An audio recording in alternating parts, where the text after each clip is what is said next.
오늘 주신 본문은 계시록 12장 1절부터 6절입니다.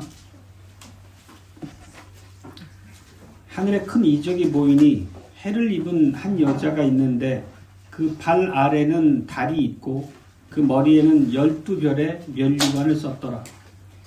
이 여자가 아이를 베어 해산하게 되매 아파서 애써 부르짖더라. 하늘에 또 다른 이적이 보이니 보라, 한 큰 붉은 용이 있어 머리가 7이요 뿔이 10이라. 그 여러 머리에 7 면류관이 있는데 그 꼬리가 하늘 별 3분의 1을 끌어다가 땅에 던지더라.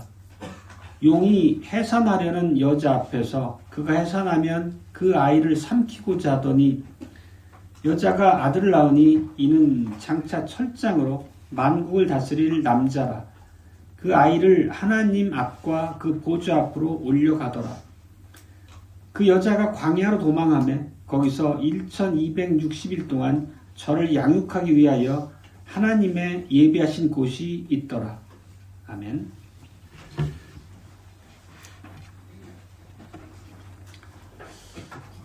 주 예수 그리스도의 사랑하는 형제자매 여러분, 우리가 지금 계시록 설교를 계속 진행하고 있습니다. 계시록은 이제 우리가 학습하고 깨닫는 과정 중에 있지만 어떤 사람들이 주장하는 것처럼 먼 미래 인류에게 닥칠 대재앙에 대해서 기록해 놓은 비밀스러운 책이 아닙니다. 우리가 막연한 두려움을 갖고 언제 닥쳐올지도 모를 대재앙에 대해서 신비로운 방식으로 풀 필요도 없는 책입니다.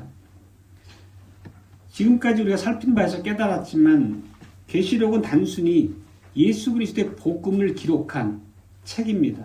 하나님의 은혜의 말씀이죠. 계시록은 예수님께서 자기 백성을 구속하시고 그 백성을 나라와 제사장 삼으신 말씀이고, 또 우리 주님께서 죄와 사망과 사탄의 권세를 이기시고 세상 나라를 자기 나라로 삼으시고 그 나라 위에 영원히 통치하신다는 복음의 내용이 바로 계시록입니다. 계시록도 다른 성경과 동일하게 복음입니다. 다만 계시록이 다른 성경과 굳이 구별되는 점이 있다면 많은 상징적 언어로 기술되어 있기 때문에 우리가 이해함에 좀 어려움이 있다는 거죠. 그렇지만 이 상징조차도 전혀 낯설고 새로운 것이 아니라는 거죠. 실제 사도와 선지자들도 많이 썼던 표현이고, 구약의 성경을 보면 이미 많은 것들이 구약 안에 동일하게 담겨 있다는 것을 우리가 볼 수 있었습니다. 오늘 12장의 본문은 특별히 예수님께서 탄생하신 순간부터 승천하기까지의 역사를 간단하게 요약해서 기록하고 있음을 볼 수 있습니다. 그리고 조금 더 확장해서 우리가 생각해 보면 전체 구속 역사를 관통해서 담고 있다는 것을 알 수 있습니다.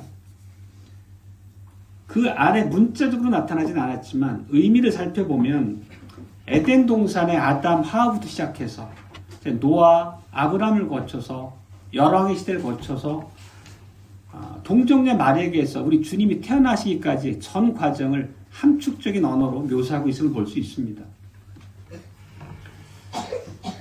여기서 우리에게 두 가지를 말해주고 있는데, 그 자세한 해석은 뒤에 다시 하겠지만 요약해서 말씀드리면 그리스도께서 이 땅에 오시기까지 그 길이 참으로 험난했다는 것을 보여주고 있습니다.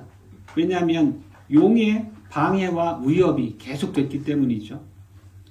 또 하나는 그럼에도 불구하고 여자의 후손은 뱀의 후손과 끊임없이 싸워서 승리했다는 것을 성경은 또 우리에게 보여주고 있습니다. 이렇게 길고 긴 그리스도께서 오시기까지의 역사가 결국은 여자의 후손과 뱀의 후손 사이의 전쟁의 과정인데, 궁극적으로 여자의 후손의 승리를 말씀하고 있습니다. 그리고 그 승리의 언약 백성으로 부름받은 우리들도 참여해서 그 결과를 누릴 수 있다는 것을 우리에게 보여주고 있습니다. 오늘 이제 설교의 주제는 이렇습니다. 용과 싸움 속에서 마침내 용과 그 후손을 이기고 만국을 다스릴 후손을 낳은 여자에 대해서입니다. 첫 번째 대지는 남자아이를 임신하여 해산하는 여자는 이스라엘이다라는 내용입니다. 1절은 이렇습니다. 하늘에 큰 이적이 보였다. 이 이적이라는 게 뭐냐면 그 내용을 이렇게 적고 있습니다. 한 여자가 있는데 그 여자가 해를 입고 있고, 즉 태양을 입고 있고, 그녀 발 아래는 달이 있고 머리에는 12별의 면류관을 쓰고 있다, 이렇게 묘사하고 있습니다. 근데 여기서 기적이라고 하는 것은 사실 표적이라는 말로 바꿔 읽는 게 더 적절합니다. 단순히 기적이라는 의미가 아니고 상징을 담고 있는 표현이기 때문이라는 의미입니다. 당연히 요한은 우리에게 이 표적을 통해서 성경이 어떤 것을 우리에게 말씀하고 있는지를 깊이 살펴 해석하도록 요구하고 있다고 우리는 알 수 있습니다. 1절의 이 표적에서 핵심적인 부분은 여자인데, 그럼 이 여자는 누구이겠습니까? 여자라는 표현을 상징하고 있는 인물이 누구냐고 묻고 있습니다. 근데 우리가 성경을 해석하는 큰 원칙 중에 성경은 성경으로 푼다라는 말씀이 있습니다. 그리고 어렵고 불분명한 본문은 오히려 쉽고 분명한 다른 성경 구절에 비추어서 해석한다는 원리가 있죠. 그래야지 우리가 길을 잃지 않고 그 의미를 풍성하게 풀어 알 수 있기 때문입니다. 우리가 본문에서도 분명한 부분을 먼저 의미를 살피고 어려운 표현, 난해한 구절로 이어가겠습니다. 1절에 보면 방금 봤던 부분이죠. 해를 입고 있고 12별의 면류관을 쓴 여자에 대한 묘사는 굉장히 난해합니다. 전혀 우리에게 그 문자적인 표현 안에 깨닫게 하는 바가 참 없습니다. 모호하죠. 반면에 5절을 보면 매우 내용 자체가 쉽고 우리가 아는 하나님의 계시에 대한 이해를 가지고 충분히 가늠할 수 있는 말씀인데 이렇습니다. 여자가 아들을 낳았는데 그 아들은 만국을 다스릴 남자다. 그리고 이 남자아이는 하나님 앞과 그 보좌 앞으로 올라갔다. 그럼 이게 누구인지는 금방 우리가 알 수 있습니다. 예수 그리스도를 가리키고 있습니다. 그렇다면 이 여자를 낳은 아이, 이 아이를 낳은 여자가 누구이겠습니까? 우리가 쉽게 동정녀 마리아라고 답할 수 있겠지만 그렇게 답하는 것으로서는 사실 정확한 답은 아닙니다. 불충분한 답인데 최종적으로 이 동정녀 마리아를 통해서 메시아가 오겠지만 여기서 말하는 여자는 마리아를 포함하고 있는 더 큰 실체로서 우리가 이해해 둡니다. 이 여자를 마리아와 바로 동의할 수 없다는 뜻입니다. 이사야 예언 중에 이런 말씀이 있습니다. 보라 처녀가 잉태하여 아들을 낳을 것이요 그 이름은 임마누엘이라 하리라. 실제 이 이사야 예언이 마리아를 통해 최종적으로 성취됐지만 이 예언 안에 담겨 있는 것은 사실 전체 교회로 확장될 필요가 있는 예언이기도 합니다. 이 여자는 누구냐면 결국 교회를 가리키고 있습니다. 하나님의 언약 백성을 얘기하고 있습니다. 특별히 구약의 이스라엘을 가리키고 있는 것입니다. 마리아를 통해 최종적으로 성취됐지만 예수님께서 오시기까지의 모든 과정 자체가 이 여자 안에 함축되어 있다는 의미입니다. 실제 우리가 성경을 대할 때 이스라엘을 여자라는 표현으로 상징한 용례가 많이 있습니다. 그건 나중에 살펴보시면 아실 것 같고 실제 이스라엘은 구약에서 반복적으로 표현되듯이 하나님께 사랑받는 복된 여자, 하나님의 신부로 묘사되고 있습니다. 그렇지만 이 여자를 우리가 궁극적으로 그 의미를 살피기 위해서는 구약의 이스라엘 역사를 거슬러서 최초의 여자에게까지 나가야 되는 거죠. 예수님께서 오셨던 모든 그 계보를 살펴서 그 의미를 우리가 이해하기 위해서는 최초의 여자에게까지 나가야 되는 얘기입니다. 결국 1절에 있는 이 메시아, 예수 그리스도를 임신한 여자의 상징은 원시 복음을 향하고 있다고 우리 이해할 수 있습니다. 보면 원시 복음의 내용이 무엇이죠? 원시 복음은 창세기 3장 15절을 가리킵니다. 여자를 통해서 구속자가 올 것이고 여자의 씨가 뱀의 머리를 부술 것이다. 이 자체가 사실 예수 그리스도를 통해서 완성될 구속의 복음을 향하고 있는 것을 우리가 잘 알고 있습니다. 그렇다면 그 여자라고 하는 게 궁극적으로는 마리아를 가리키고 있지만 시작은 하와라는 것을 바로 알 수 있습니다. 하와는 그 말씀대로 장차 철장으로 만국을 다스릴 메시아가 오실 씨를 최초로 잉태한 여인이죠. 그게 누구인가요? 셋이죠, 셋. 원래 아벨이 그 자리에 있었지만 가인이 아벨을 죽임으로 아벨을 대신해서 온 셋이 그 계보의 시작이라고 볼 수 있습니다. 3장 15절이 시작돼서 성취되는 과정인 거죠. 하와가 셋을 잉태한 것은 여자 후손이 뱀의 머리를 부수는 그 일의 시작과도 같은 위치에 있습니다. 그리고 그 결정적인 성취가 앞서 말씀드린 바대로 마리아에게서 이제 완성되게 되는 거죠. 실제 그리스도를 잉태한 마리아가 엘리사벳을 방문했을 때 이렇게 노래했습니다. 이것은 우리가 성탄절 설교에서 마리아의 찬송으로 봤던 부분 중에 한 구절인데 내용이 정확하게 보면 3장 15절의 성취를 노래하고 있음을 볼 수 있습니다. 누가복음 1장 51절로 55절입니다. 그의 팔로 힘을 보이사 마음의 생각이 교만한 자들을 흩으셨고 권세 있는 자들을 그 위에 내리치셨으며 비천한 자를 높이셨고 줄이는 자를 좋은 것으로 배불리셨으며 부자를 공수로 보내셨도다. 그 종 이스라엘을 도우사 긍휼히 여기시고 기억하시되 우리 조상에게 말씀하신 것과 같이 아브라함과 및 그 자손에게 영원히 하시리로다 하니라. 그럼 이 얘기는 창세기 3장 15절 성취를 지금 얘기하고 있습니다. 여자의 몸을 통해서 메시아가 오실 것이고 그 메시아가 뱀의 머리를 짓밟고 자기 백성을 구속하신다는 얘기를 상당히 상징적인 언어로 묘사하고 있습니다. 오늘 우리가 읽은 구절 중에 특별히 요한이 강조하고 있는 부분은 2절입니다. 함께 보시겠습니다. 2절에 보면 이 여자가 아이를 베어 해산하게 되매 아파서 애써 부르짖더라. 여자의 아이 낳는 고통을 묘사하고 있습니다. 여자가 아이를 낳기까지 수고하고 고통했다는 표현입니다. 실제 구약의 역사를 살펴보면 하나님의 백성, 다시 말하자면 옛 언약의 교회는 전 역사의 과정 중에서 그리스도를 잉태하고 해산하기까지 끝없는 마귀와의 싸움의 그 지난한 과정을 겪었음을 우리는 알고 있습니다. 그래서 선지자는 그 표현을 이렇게 본인의 말씀에 담았습니다.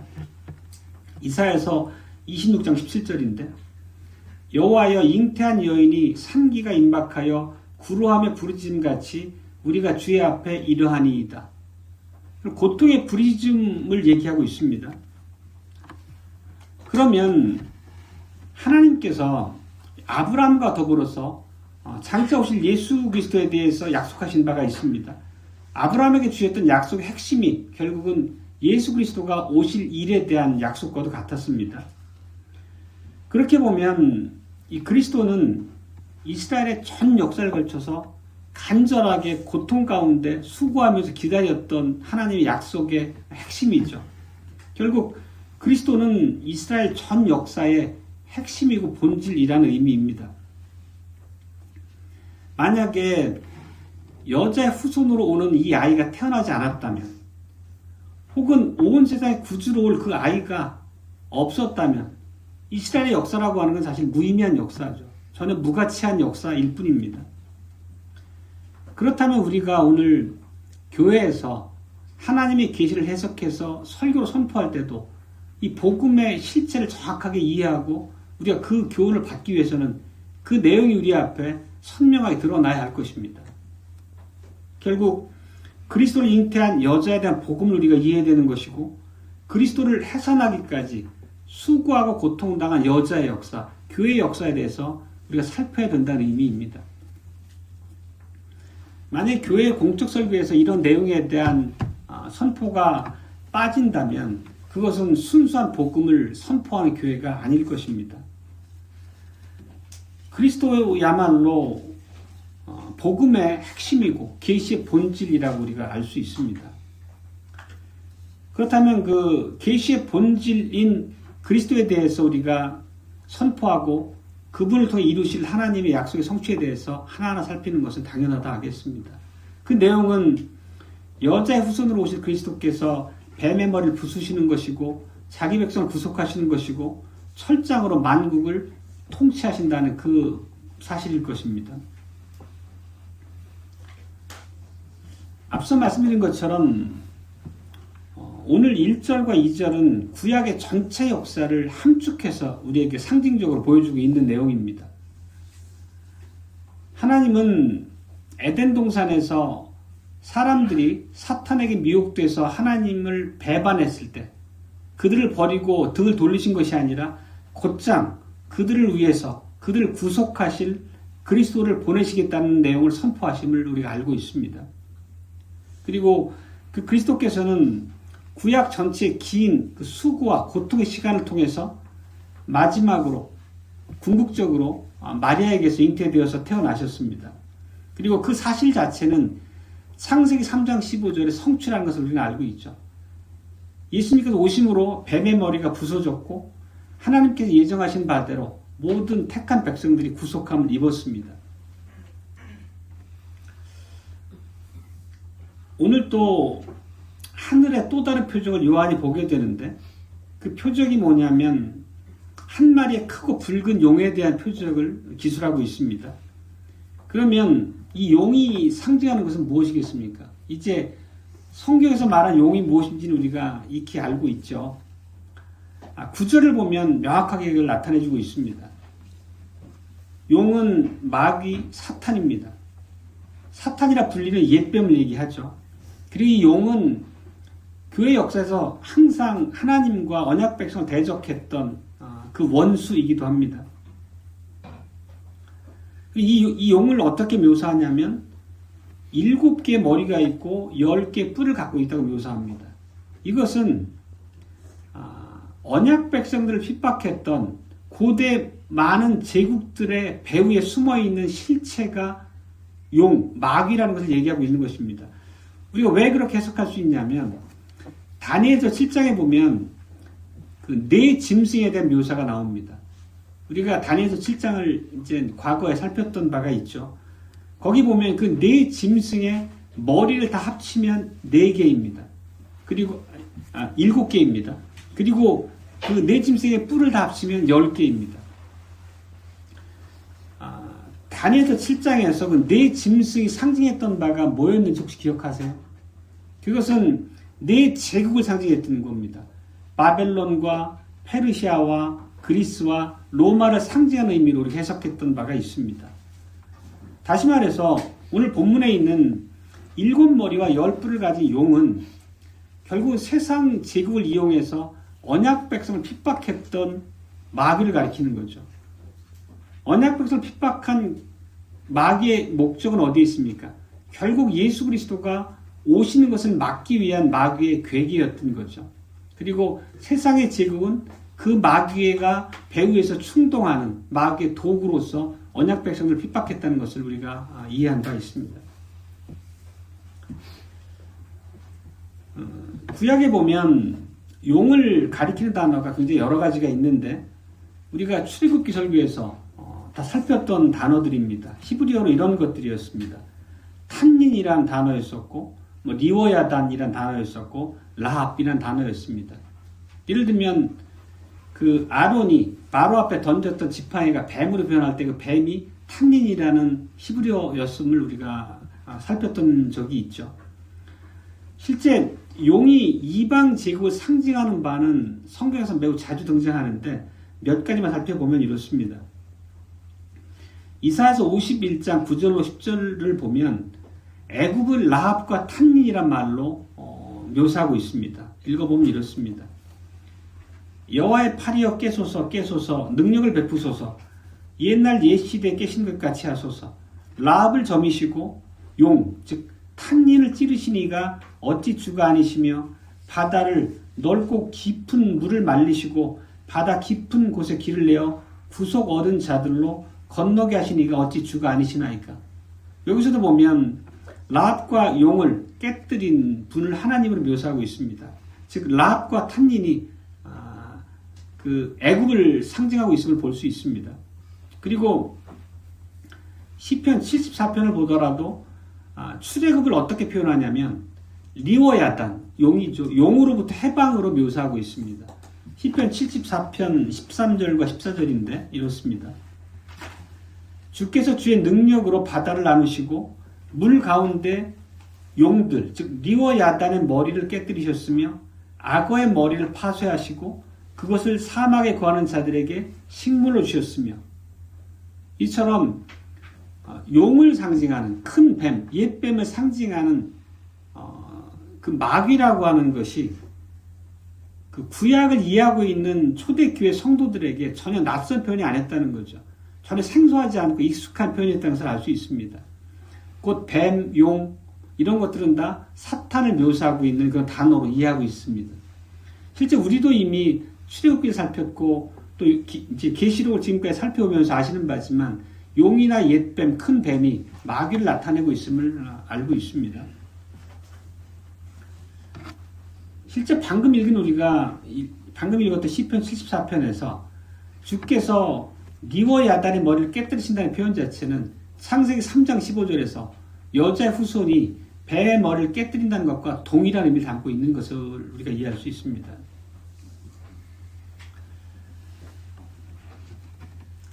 그 에덴 동산에서 하셨던 그 3장 15절의 약속은 그리스도께서 이 땅에 오심으로 궁극적으로 성취가 되지만, 완성되지만 구약 역사 전 기간에 걸쳐서 부분적으로 반복해서 성취됨을 우리는 알 수 있습니다. 그 가장 확고한 예 중에 하나가 하나님께서 자기 백성을 출애굽시키실 때 용의 머리가 깨졌다고 우리는 이해할 수 있겠습니다. 그렇지만 그것이 궁극적이고 최종적인 승리가 아니었기 때문에 용은 계속 치료받고 일어나서 언약 백성 핍박하는 일이 반복되게 됩니다. 그래서 앞에서 살폈던 것처럼 바벨론과 페르시아와 그리스와 로마란 제국을 통해서 계속해서 여자의 후손을 괴롭히고 예수 그리스도가 오는 길을 막기 위해서 무진애를 씀을 우리가 알고 있습니다. 그때마다 하나님께서는 철저하게 언약의 신실하심을 드러내셔서 용들을 깨뜨리고 반복해서 승리를 취하셨습니다. 실제 선지자들도 용의 머리가 결정적으로 이제 깨지게 될 미래를 바라보면서 예언을 많이 했습니다. 이사야서 한 구절 살펴보면 이사야서는 26장에서 이스라엘을 메시아를 임신한 여자라고 이렇게 상징적으로 표현합니다. 그리고 이 이스라엘이, 여자 이스라엘이 해산의 수고와 고통 속에서 몸부림치면서 구원자의 탄생을 기다린다, 고대한다 이렇게 묘사합니다. 그리고 다음 구절 27장 첫 1절이 어떻게 시작되냐면 이렇습니다. 그날의 여호와께서 그 견고하고 크고 강한 칼로 날랜 뱀 리워야단, 곧 꼬불꼬불한 뱀 리워야단을 벌하시며 바다에 있는 용을 죽이시리라. 즉 그 언약의 성취를 이렇게 예언하고 있음을 볼 수 있습니다. 그래서 오늘 그 본문 4절을 보면 언약 백성의 원수가 단지 용만이 아니라는 것을 알 수 있습니다. 거기 보면 용이 그 꼬리로 하늘의 별 3분의 1을 쓸어 땅에 떨어지게 했다 이렇게 묘사합니다. 하늘의 별은 천사들을 가리키는 상징인데 이 하늘의 별, 천사의 3분의 1이 땅에 떨어졌다는 의미는 어떤 의미겠습니까? 사탄이 천사 중에 일단의 무리를 미혹해서 자기의 수하로 삼았다는 것을 알고 묘사한 의미입니다. 즉 많은 천사들이 사탄과 더불어 타락함으로 귀신들로서 사탄의 부하로 사탄의 계획에 참여를 하게 되죠. 실제 우리가 앞에 살폈던 나팔장에 보면 악한 천사가 많이 등장하죠. 유브라데에 결박된 천사도 악한 천사였고 무적에게 있는 천사를 풀어가지고 배도한 백성들을 치신 하나님의 심판의 도구로 사용된 그 모든 악한 영들이 다 이 3분의 1 중에 속한 자들로 우리는 이해할 수 있겠습니다. 그리고 이 3분의 1이라는 숫자 자체도 갖고 있는 의미가 있는데 3분의 1은 전체로 볼 때 매우 큰 부분이긴 하지만 나머지 하나님의 다스림 가운데 있는 3분의 2에 비하면 상대적으로 소수죠. 이 숫자를 3분의 1로 묘사하는 것은 결국 이 타락한 천사들의 반역이 하나님에 의해서 제압될 것을 그 함축적으로 상징하고 있는 바이기도 합니다. 자, 다시 이제 본문 핵심으로 돌아와서 그러면 우리가 이 마귀의 궁극적인 목표는 무엇입니까? 결국 창세기 3장 15절에서 하신 그 원시 복음이 성취된 걸 막는 거죠. 다시 말하면 여자 후손이 이 땅에 오지 못하도록 끝없이 방해하는 일이 사탄의 목표입니다. 예수 그리스도가 이 땅에 오지 못하도록 하는 게 마귀의 목적이라는 것입니다. 그걸 어떻게든 차단해 보려고 몸부림치는 것이 마귀와 여자 후손 간의 전쟁의 과정으로 우리가 볼 수 있습니다. 오늘 본문을 보더라도 그 4절에 그 여자가 아이를 해산하면 그 아이를 삼키려고 그 여자 앞에서 웅크리고 있는 마귀의 모습, 용의 모습을 묘사하고 있습니다. 그 얘기는 3장 15절의 진행 과정의 하나로 이해할 수 있습니다. 결국 여자의 후손과 뱀의 후손 사이의 싸움은 계속되고 있습니다. 태초부터 예수 그리스도가 올 때까지 그 과정은 계속 진행되고 있었던 거죠. 이 성경 전체 역사를 통해서 사탄은 그리스도가 태어나지 못하게 언약 백성을 핍박하거나 언약 백성을 진멸하려 했었죠. 또 예수님께서 오셨을 때도 예수님이 아이로 나타나셨을 때 어떻게든 예수님을 없애려고 하는 그런 또 괴계를 꾸미는 걸 우리가 볼 수 있습니다. 그 성경 전체 과정에서 그 여자 후손과 뱀과의 싸움의 과정을 한번 쭉 살펴보면 이렇습니다. 처음에 아벨이 하나님의 언약의 자녀로 태어났지만 사탄은 가인을 충동해서 아벨을 죽이게 되죠. 그렇지만 사탄의 그 음모는 실패로 돌아갔습니다. 왜냐하면 하나님께서 아벨을 대신해서 셋을 주셨기 때문이죠. 언약 백성은 셋을 통해서 보존됐습니다. 그러면 그것으로 싸움의 끝이었느냐? 그렇지 않았죠. 사탄은 또 어떤 음모를 꾸미냐면 셋의 후손을 부패시켜서 하나님을 떠나도록 미혹했습니다. 셋의 자손들이 가인의 후손들과 결혼하게 만들었죠. 통혼하게 만들었습니다. 그 표현을 하나님의 아들들이 사람의 딸들과 결혼하는 것을 묘사하고 있죠. 결국 그 결과가 무엇이었습니까? 아담 이후 채 10대가 지나지 않아서 온 세상이 타락했죠. 그래서 불러온 것이 노아의 홍수였던 거죠.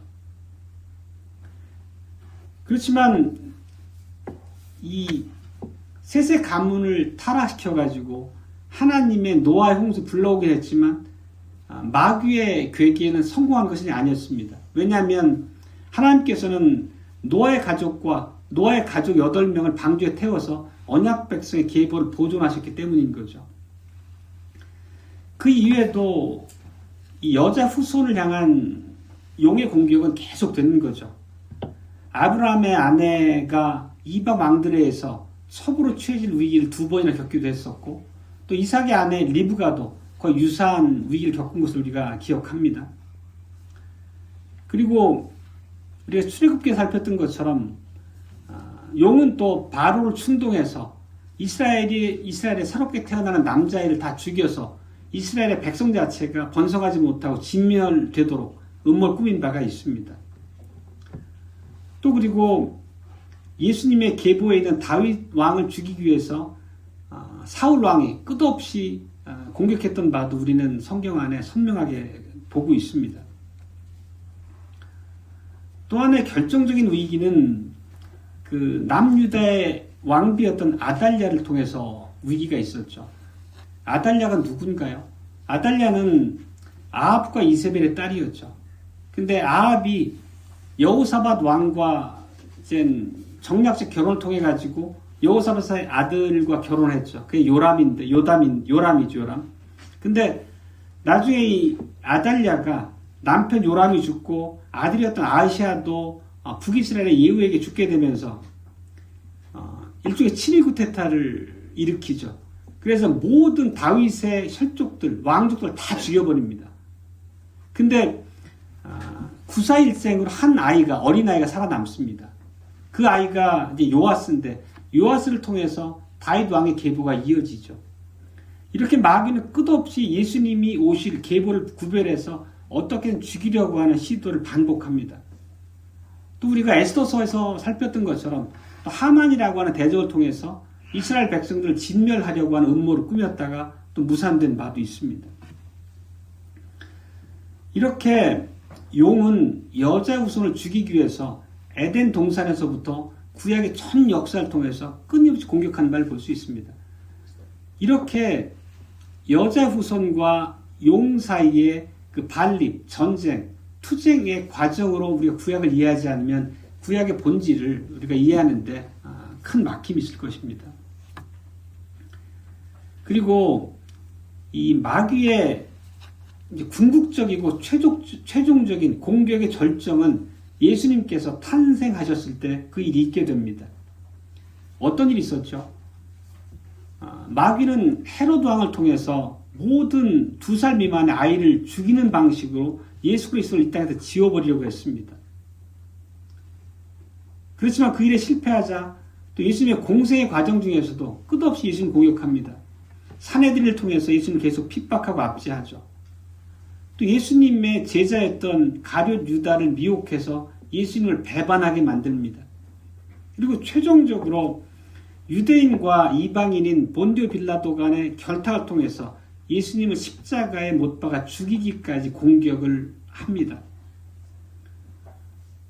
외견상으로 보면 예수님을 십자가 못 박아 죽임으로써 최종적으로 사탄의 승리인 것처럼 보여졌습니다. 근데 사실 그랬습니까?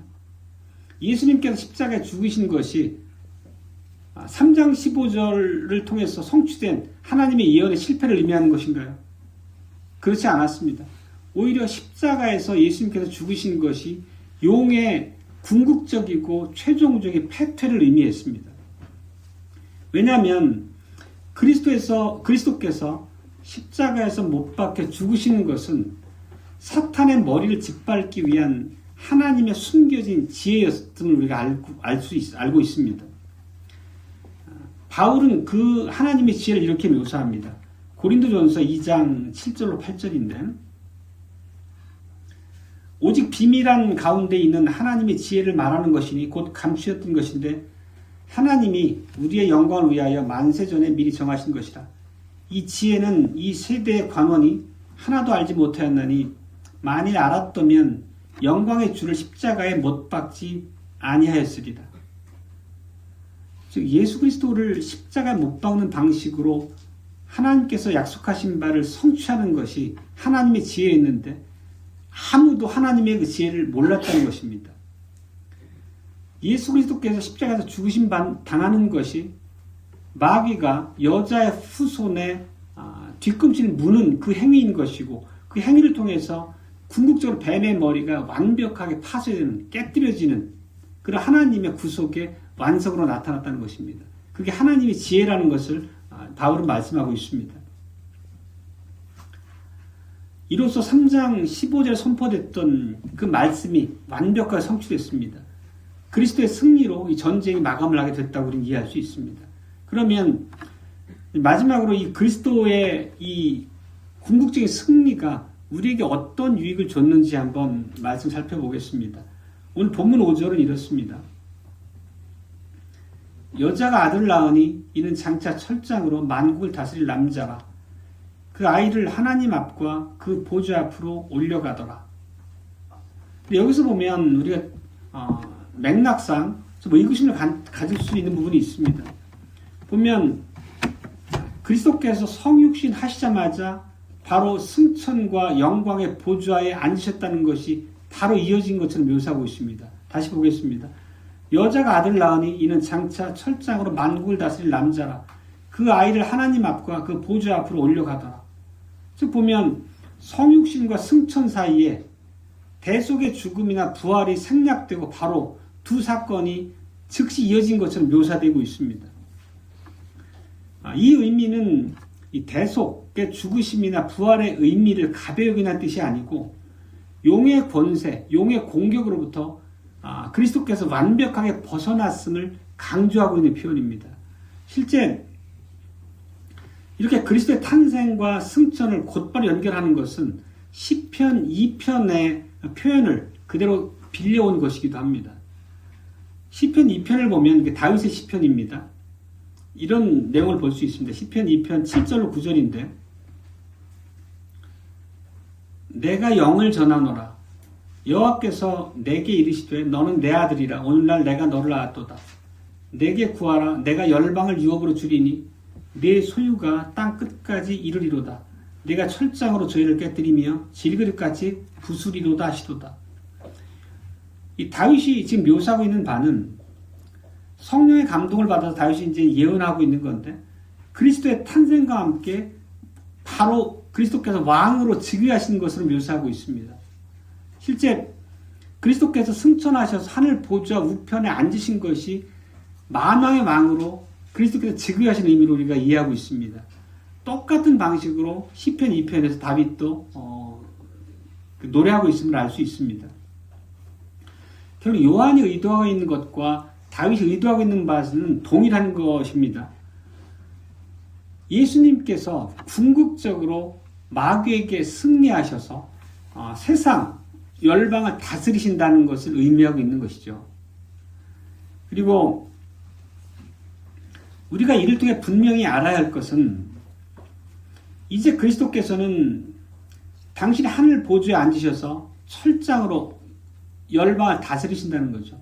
철장이라고 하는 것은 왕의 홀입니다. 왕의 지휘봉 같은 것을 얘기하고 있는 것이죠. 왕의 상징입니다.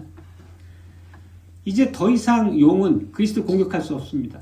더 이상 그리스도가 이미 오셔서 모든 구속의 예언을 복음을 성취하셨기 때문에 더 이상 그 길을 막을 수 없습니다. 싸움은 끝난 싸움이 되는 거죠.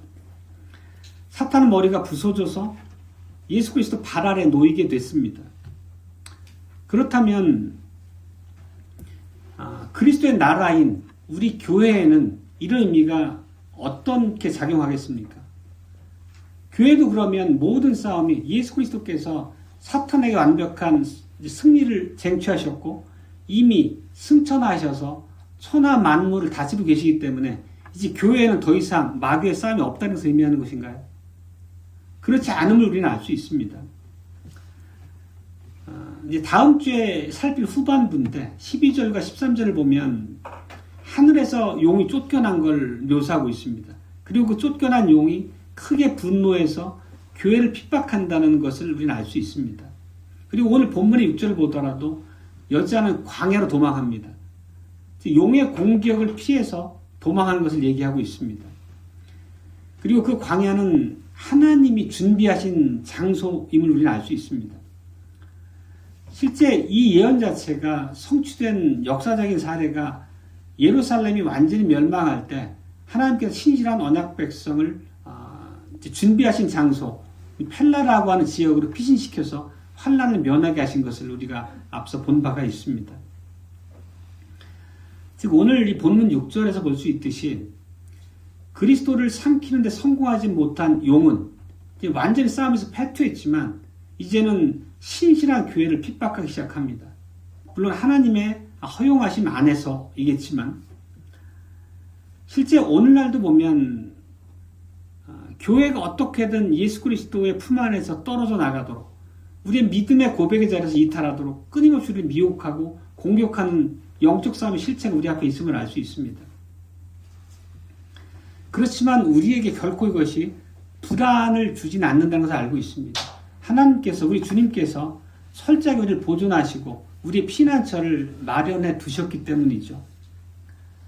오늘 6절의 표현을 보더라도 하나님은 여인을 피신시키셨습니다. 다시 말하면 교회로 하여금 광야로 피난하게 하셔서 1260일 3년 반 동안 양육하셨다는 그 묘사 구절을 볼 수 있습니다. 이 1260일 3년 반 이거에 대해서 우리가 그 의미를 많이 살핀 바 있습니다. 지난 시간에 살폈듯이 그것은 배도한 언약 백성들을 이방 민족을 통해서 진멸하는 기간이기도 하고 그들의 죄와 교회를 향한 공격들을 증언하는 그런 시간이기도 하고, 또 교회가 핍박받는 시간이기도 하고, 교회가 구속을 기다리는 시간이기도 하고, 같은 그 기간이 여러 가지 관점의 의미로 우리가 해석할 수 있음을 보았습니다. 무엇보다도 교회가, 하나님의 언약 백성이 광야로 피신했던 3년 반 그러면 선명하게 우리에게 떠오르는 구약의 기사가 있습니다. 바로 엘리야의 기사죠. 아합 왕 그 기근의 시대 때 엘리야가 3년 반 동안 피신한 바가 있음을 알고 있습니다. 아합 왕은 이제 극심한 그 기근이 처하게 되자 그 기근의 원인이 자신과 언약 백성의 배도에 있음을 인정하지 않고 오히려 엘리야를 찾아서 죽이기에 혈안이 되어 있었죠. 그때 하나님께서는 엘리야 교회를, 남은 신실한 백성을 어떻게 보존하십니까? 하나님께서 3년 반 동안 철저하게 초자연적인 방법으로 엘리야를 보호해 주십니다. 엘리야를 요단 동편에 있는 그리시넷가라는 곳으로 옮기셔가지고 까마귀를 통해서 엘리야에게 떡과 고기를 공급하심으로써 엘리야를 생존케 하셨죠. 그리고 심한 가뭄 때문에 그리시넷가에 물이 마르자 이번엔 엘리야를 이세벨 고향 근처에 있는 사르밧이라는 지역으로 이주시키죠. 거기에서 한 과부를 통해서 엘리야를 공격케 하십니다. 이 3년 반의 기간 동안 광야, 하나님이 준비하신 피난처를 통해서 엘리야를 철저하게 보존하심을 볼 수 있습니다. 하나님께 일하시는 방식은 동일함을 오늘날까지 우리가 이해할 수 있습니다. 이 광야라고 하는 의미를 우리가 좀 더 깊이 있게 이해해야 하겠습니다. 성경에서는 광야라는 표현이 매우 자주 나옵니다. 이 광야는 특별히 하나님께서 그 언약 백성들을 돌보시고 보존하시는 그런 상징처럼 늘 사용이 됩니다. 실제 단어적으로 사전적 의미로서 광야는 어떤 곳입니까? 광야는 황무지, 사막 이런 곳이죠. 사람의 생존이 불가능한 곳입니다. 광야에서 생존한다는 것 자체가 하나님의 특별한 보존하심이 있지 않으면 불가능한 지역입니다. 하나님의 특별한 보존이 있어야만 살 수 있는 곳이 광야라는 것입니다. 실제 이스라엘이 출애굽 이후에 40년의 광야 생활 동안에 하나님이 초자연적 방법으로 그들을 돌보지 않으셨다면 다 죽었겠죠. 광야에서 만나와 메추라기로 먹이셨습니다. 또 바위를 깨뜨리셔서 그들에게 물을 공급하셨습니다. 그리고 그들이 옷이 해지지도 않고 신발과 텐트가 닳지도 않고 참으로 놀라운 역사가 있었던 것들도 하나님의 철저한 돌보심을 상징하는 거였었죠. 그런 하나님의 돌보심의 목표가 뭐였습니까? 언약 백성들이 철저하게 하나님께 의존하는 믿음 안에서 양육의 시간으로 우리가 이해해야 됩니다. 언약 백성들이 신실한 자들로 빚어지는 장소가 광야라는 것을 우리가 알 수 있습니다. 언약의 훈련 장소와 같은 곳이 광야라는 거죠. 그러니까 오늘 등장하는 광야 역시 동일합니다. 광야라고 하는 곳은 하나님의 섭리적 돌보심과 바로 연결해서 우리가 이해할 때 광야의 의미를 우리가 바르게 이해할 수 있는 것입니다. 실제 본문 6절에서 여자가 용을 피해 광야로 도망했다 하는 묘사가 나오는데 바로 이 광야라는 곳은 예수님께서 교회를 위해서 예비하신 곳을 말씀하는 거죠. 상징하는 것입니다. 그곳에서 교회가 마귀의 공격으로부터 보호를 받고 하나님의 은혜 안에 양육받는 것을 말하고 있습니다. 이렇게 광야를 우리가 이해하지 않고는, 광야의 의미를 바로 해석하지 않고는 하나님의 신비한 돌보심에 대해서 우리가 이해하는데 문제가 생길 수 있습니다. 그런 의미에서 볼 때 우리 교회도, 우리 의왕개혁교회도 광야로 도망한 상태로 이해할 수 있을 것입니다. 사탄의 조롱과 핍박이 있는 곳에서 우리를 피신시켜 주신 것이죠. 다시 말하면 거짓 교회로부터 우리를 빼내서 하나님의 돌보심의 장소에 두셨다고 이해할 수 있겠습니다. 참 교회 표지가 없는 곳, 다시 말하면 거짓된 복음, 변개된 복음, 그런 왜곡된 복음이 선포되는 곳에서 우리를 피신시켜 주신 것이죠. 하나님의 성례가 바르게 시행되지 않고 하나님의 권징을 통해 언약 백성의 삶을 돌봄이 없는 그런 교회로부터 우리를 빼내주신 것으로 이해할 수 있겠습니다.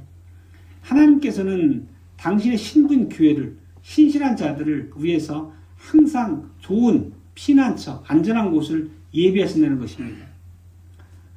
물론 우리 교회가 지금 가지고 있는 여건 자체는 환경면에서나 여러 모든 면들이 참으로 불비합니다. 부족한 것도 많고 이러저런 문제들도 없지 않습니다. 그럼에도 불구하고 우리를 이 안전한 광야로 이주시켜 주신 것은 하나님이라는 것입니다. 이 광야라는 것이 우리의 육신의 편안함을 의미하는 것은 아닙니다. 그럼에도 불구하고 우리 영혼의 가장 안전한 장소가 광야입니다. 왜냐하면 광야는 철저히 하나님의 돌보심과 섭리적인 은혜가 함께하기 때문인 것입니다. 용의 입에서 우리를 건져내신 거라고 말할 수 있겠죠. 상징적 표현을 쓰면. 거짓된 복음이 난무하는 곳에서 우리의 영적인 죽음, 멸망을 면할 수 있도록 우리를 이주시켜 주신 것입니다. 우리를 왜 오늘 여자에게 광야를 준비해서 피신시키신 것처럼 우리를 하나님이 예비하고 준비하신 광야로 이동시켜 주신 것입니다. 말씀 맺겠습니다. 그리스도께서는 십자가에서 용의 머리를 깨뜨리시고 최종적인 승리를 쟁취하시고 승천의 산을 보좌 우편에, 하나님 보좌 우편에 앉아 계십니다. 그리고 지금 이 시간도 우리 주님께서는 광야에 있는 우리 교회를 돌보고 계십니다. 우리를 자상하신 손길로 양육하고 계십니다.